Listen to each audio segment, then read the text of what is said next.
Multitasking is ineffective. Have you ever tried to do more than one thing at a time and realized that in the time it took you to do both those things, you probably could have done each one individually faster than by doing them both at the same time? Also, have you realized that when you multitask, the work that you put forth is of lesser quality than when you work at one thing at a time? This is because multitasking does not work. Multitasking,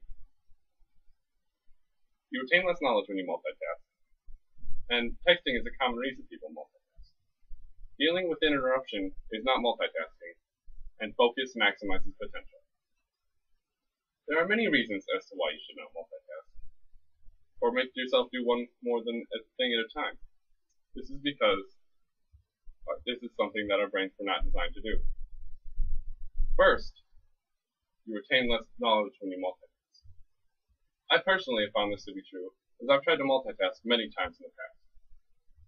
A few weeks ago, I had a test in World Civilizations, and I tried to listen to music, teach my friend how to beat a level in a video game, and study all at the same time. The next day, when it came time for the test, I remembered bits and pieces of the information, along with how to beat a certain point in the level, and a few key lyrics. It's a shame that I did not just focus on my studying, because, as you can tell, I didn't do as well on the test as I would have liked. And in the study, can students really multitask?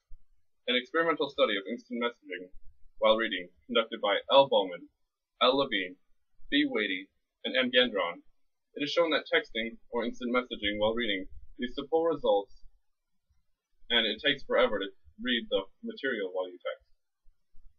The study consisted of participants who were to read a chapter of a book, and they were being timed as they read. The study shows that participants who texted as they read took much longer to read the text, and this isn't even including the time that it took them to text.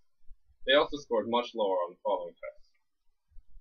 Therefore, multitasking is ineffective because you retain less knowledge.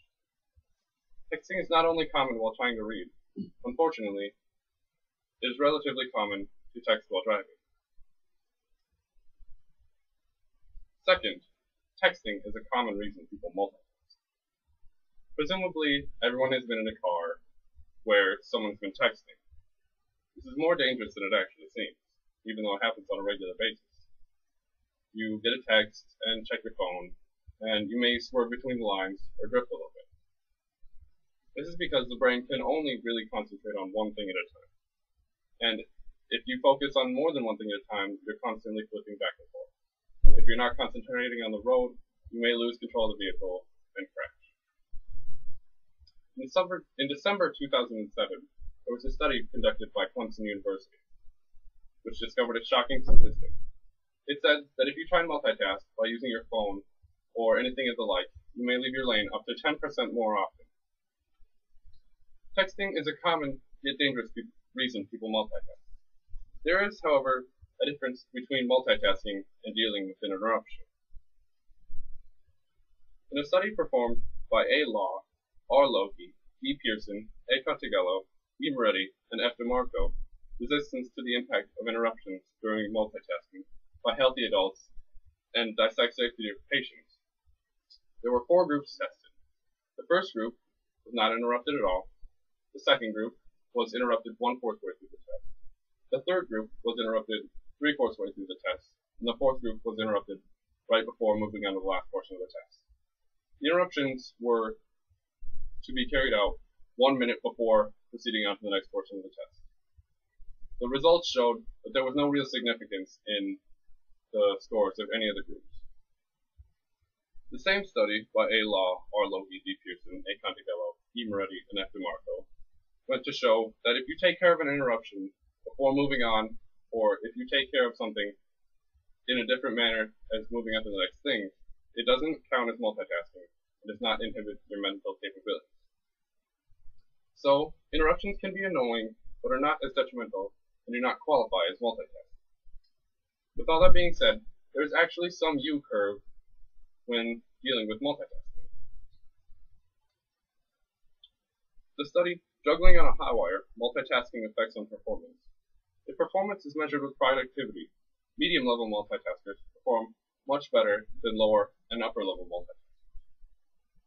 The same study by Rachel Adler and Raquel Benben-Fitch shows that although multitasking does increase a little bit depending on your work output, accuracy or quality of work declines with levels of multitasking, where multitasking increases as accuracy decreases.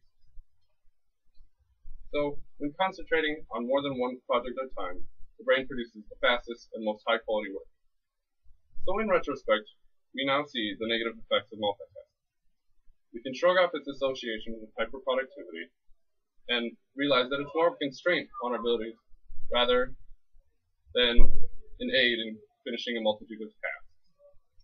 So I urge you all to lay multitasking to the side so that you may reach your full potential. Multitasking is ineffective and only holding you back. You retain less knowledge when you multitask. Texting is a common reason why people multitask. Dealing with an interruption is not multitasking, and focus maximizes potential.